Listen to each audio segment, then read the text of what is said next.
Right, hello folks. So as always, I stumble across bits of information and I think, right, I better just do a little video just to either provide an update to an early video. So I don't know what's going on with my beard, it's not symmetrical. Anyway, that's me getting distracted straight off the bat. So during the course of my research, I doing my various videos and things like that, and while I'm doing this, I often pop up bits of information pop up in an ad hoc basis. And I feel compelled to just do a little video either highlighting a bit of information I've found or updating a previous video I've done. So I'm often influenced by like things I see on Facebook and elsewhere as well to do this. But in literally just this morning, I saw some stuff on the online about the Blacker Bombard, which I've covered in previous videos. My beard's going to annoy me, and yeah, these things pop up on Facebook all the time, and I've seen recent stuff about how the Bombard was a last-ditch weapon, which is something I have never seen mentioned before. And I thought, well, let's just take a look at the records I've got that relate to the Blacker Bombard and just see what I find. And I found some other information which is completely unrelated to that. And I thought I'd just present that here. So these so the information I'm presenting is from the War Office command file WO199/1913, which all relates to the Blacker Bombard, better known today as a spigot mortar. So this order went. This is the first bit of paperwork in that file, which dates to the 4th of May, 1941, and this relates to this. So this is what is it? Is this going to the Undersecretary of State, the War Office? Yeah, I think so. Anyway, this provides an assessment of. So the Blacker Bombard was tested at Bisley, the famous Rangers, on the 29th of April 1941. So this is kind of much earlier than. Oh, hello, Pumpkin. Go on down, off you go. There we go. Sorry, Second Lieutenant Pumpkin. So generally the Bombard started to be issued towards the end of 41, so December-ish, give or take. And you can clearly see here from this that it was tested much earlier. So this is clearly part of the process of developing the weapon. You test these things. You don't just build them and send them out, which a lot of people think is what happens. They went through a considerable process of testing, because you want to be able to work things out, such as effective ranges. You want to also be able to write your standard methodologies in your manuals, such as that, which I'll be looking at in a bit, and all this stuff. And this first document, or first little bit of paper in the archive documents, says that the test on the 29th, or the demonstration on the 29th of April 41 was a great improvement of that given at previous demonstrations, and it fully justifies the adoption of the weapon system as an anti-tank weapon for home guards, yes, which everyone knows about, but note here beach defence, which wasn't a role of the Home Guard in 1941, and also it's issued to anti-tank regiments of the Field Army, so that's the regular and territorial army, as a temporary measure until 2-pounder anti-tank guns are available. So in early 1941, they're still having issues of replacing the 2-pounders that were lost during the fighting in France and elsewhere. We also have this second comment as well. So I've covered some of this in my previous video. I think it's called the Blacker Bombard Exclusive Home Guard Weapon ? So in a previous recommendation as well, on the 22nd of March, it was recommended that the Bombard should not be adopted for aerodrome defence, which, as we know today, it was used for aerodrome defence, but not necessarily issued to the Home Guard because the Home Guard weren't defending airfields, which everyone seems to think they were doing today, and I'll cover this in a later video. So it says here, yeah, it's not an ideal weapon for this purpose on account of the short range of its anti-tank bomb, but its accuracy and destructive power against tanks at ranges up to 200 yards, and its accuracy as an anti-personnel weapon at ranges up to 1,000 yards. We'll look at these ranges later, as such that I consider it should be introduced on aerodromes in default of a longer range anti-tank weapon. So not recommending that it should be adopted for aerodromes, but until longer range anti-tank weapons come available, then it should. The simplicity of the weapon make it particularly suitable for use by the young soldiers battalions who are employed on aerodromes. These are the people defending airfields, not the Home Guard, and I'll be covering that in the video I do on the young soldiers battalions. And then it goes in to recommend, that an order should be placed immediately for 12,000 Blacker Bombards in addition to the 2,000 already on order. So again, the production capabilities are still being worked out, and it's not gone into production just yet. But these should be issued, 528 to the anti-tank regiments, so the regular army or territorial army, county divisions and brigades 784, home guard 8,000, aerodrome defence again. Well, TA units for the young soldiers battalions. So this total initial order comes in at 14,000. Well, a couple of pages later, and I think this is the 4th of June 1941. So he's requested that Blacker Bombards and Smith guns should be issued on scale, so the scale is increased. Also notice as well Smith guns, these were issued apparently for airfield defence to the Territorial Army.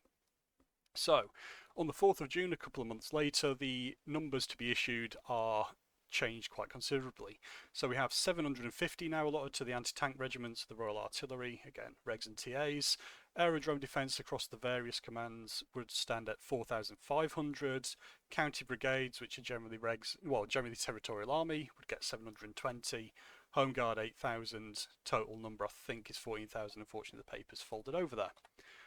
And then also as well, Smith gun, it's worth noting 4,000 were to go to the various commands for airfield defence. Again, not necessarily the Home Guard, unlikely the Home Guard for airfield defence, you know, in total. Right. So what we're seeing here is that these numbers of issue have been revised constantly. So they're not just, they're making an initial batch order and saying, right, we need this much, and then later on they're going, right, we're going to need much more because various factors are hampering, you know, like I think one of the issues they found was that the 2-pounder anti-tank gun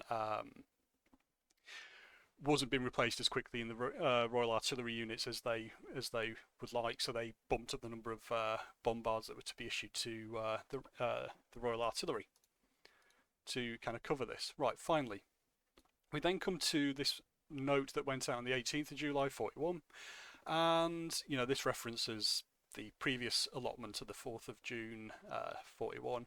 Upon which, so further consideration is desired to increase the number of Blacker Bombards for issue to the Home Forces, not the Home Guard, from 14,000 to 16,000. In fact, Home Forces is the umbrella term for everything, isn't it? May, yes, 16,000. May orders for the additional weapon be placed, please. That's very, very polite, isn't it? It is requested that the priority for the issue of the bombards shown in Appendix A, which we'll look in a second, of the above quoted letter should be cancelled. So that allotment that I've just shown you had been cancelled just over a month later. Yeah, just over a month. The number of bombards to be issued to the Home Guard remains unchanged. Interesting, you don't hear that very often, do you?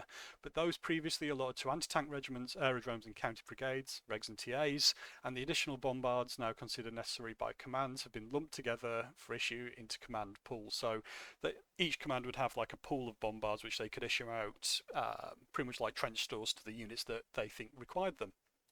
Let's have a look at these. So commands are instructed to report to you on the last day of each month with the units to which bombards have been issued. So key process that goes on all the way through these documents is this reporting process of figures, so that the War Office can keep track of what's going on, who's got what, what's going on where. They didn't just issue these things and forget about them, you know, they were keeping track of where these weapons were going. So this was from the General Commander-in-Chief of Home Forces. Ooh, MD Brigadier, who's that?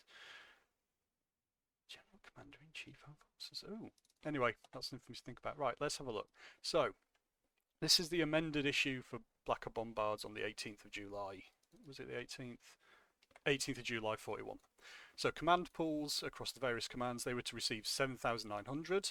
The Home Guard across all commands were to receive 8,000. So there's only 100 bombard difference. So it's often seen, you know, I saw in the previous video I allotted that there was quite a difference between how many bombards the Home Guard were issued and how many the regs and TAs were issued, but clearly we can see now in July 1941 the numbers were issued to the various commands were to be on a similar level to those that were to be issued to the Home Guard exclusively, which is quite interesting, which brings a grand total of 16,000. So as it mentioned, these command pools would be issued out for airfield defence by young soldiers battalions and the TA, coastal defence, and use as anti-tank adjunct anti-tank weapons for the Royal Artillery. So this bumps up this figure, and now what I can clearly state from this is that the intention was to issue the Blacker Bombard on pretty much similar numbers to the professional soldiers as it was to the Home Guard, which is something I'd not spotted before.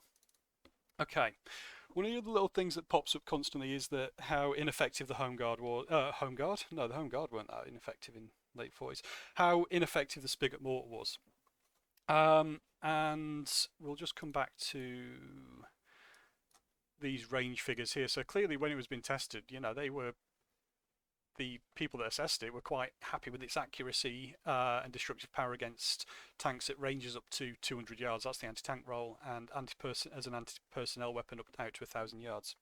So the Bombard is often seen as being extremely poor. And again, like I say, I saw it mentioned that just yesterday that it was issued as a last-ditch weapon, which I've seen in these documents no mention that it was to be used as a last-ditch weapon. It was clearly seen as an effective weapon to be used in clear frontline service. Otherwise, it wouldn't have been issued. Like I say, I think one of the key issues today, which I want to address in one of the planned videos I've got, which I'm still working on, is that there's this perception that everything issued to the British Army was crap, while everything that the Germans got was amazing. And I've made a couple of comments on Facebook in relation to the 2-pounder and the Boys anti-tank gun, that if you look at the German parallels, so the German 37mm gun and I don't know what it was they were using, the German anti-tank rifle, they both had very similar, if not identical, capabilities to both the 2-pounder and the Boys, but neither of them get the bad rap that the Boys anti-tank rifle gets and the 2-pounder gets.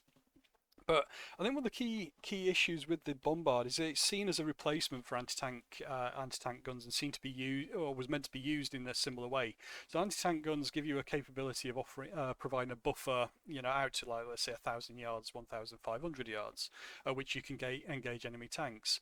And the Bombard wasn't meant to be used like that. It's quite simple that it wasn't meant to be used as a long-range anti-tank weapon. This is very, very clear from these documents here.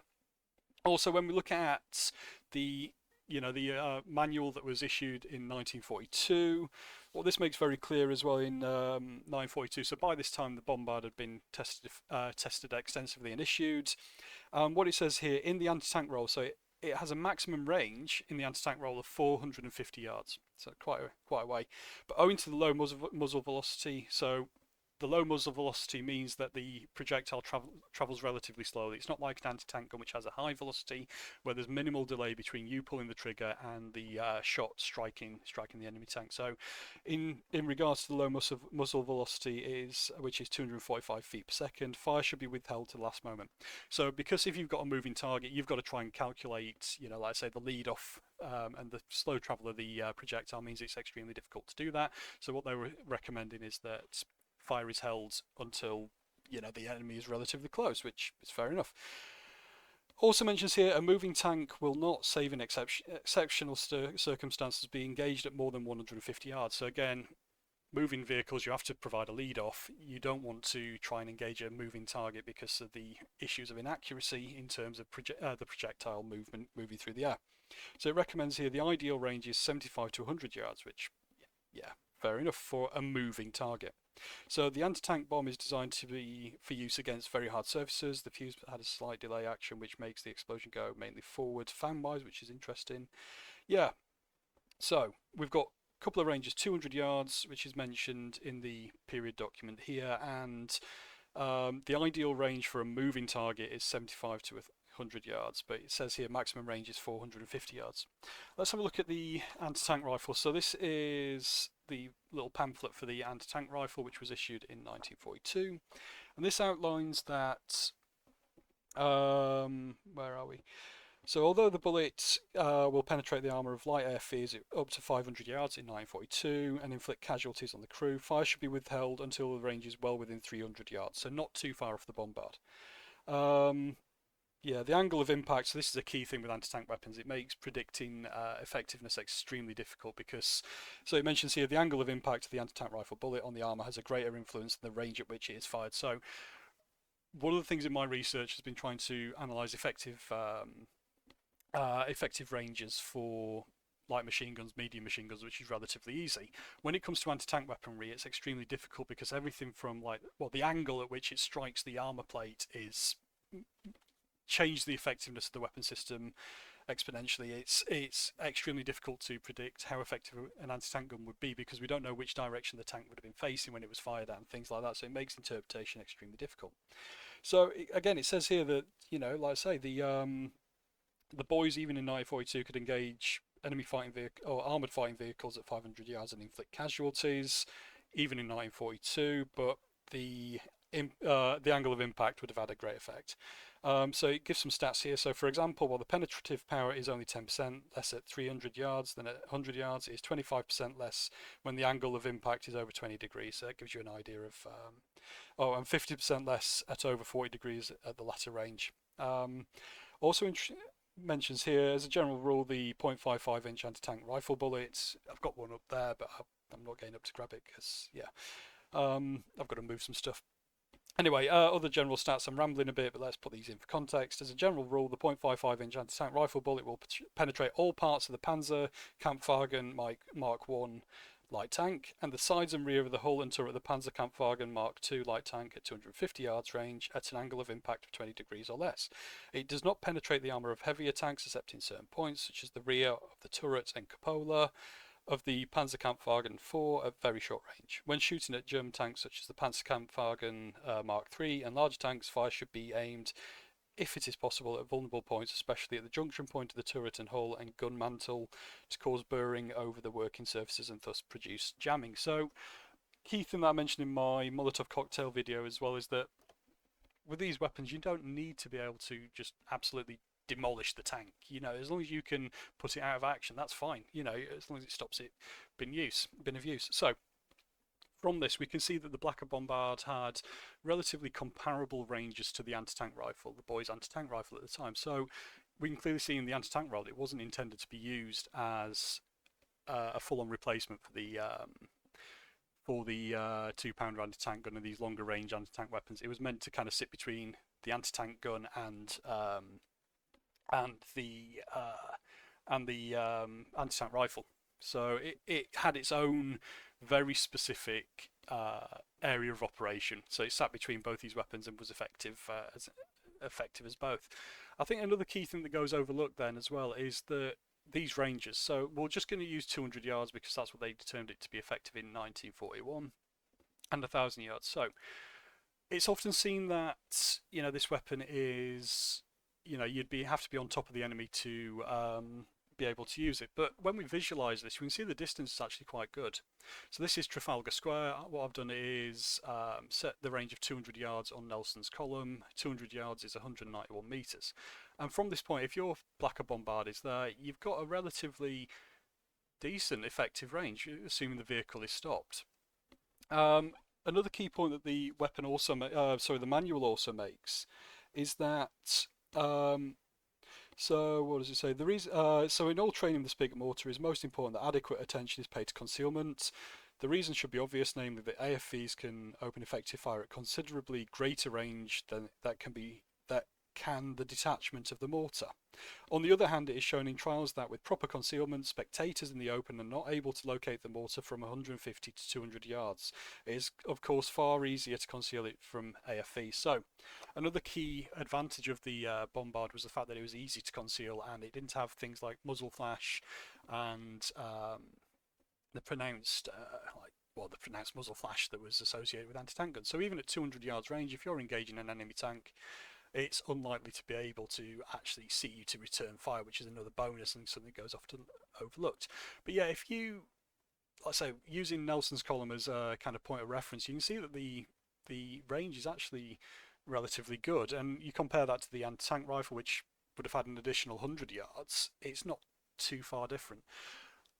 Zooming out then, we also have the 1,000-yard range of the anti-tank, in the anti-personnel role, and we can see that if your Bombard is located at Nelson's column, you can fire pretty much all the way down the Mall, across the water onto Waterloo if you had your weapon set up there. So in the anti-personnel role as well, the range of the Bombard is quite considerable at 1,000 yards.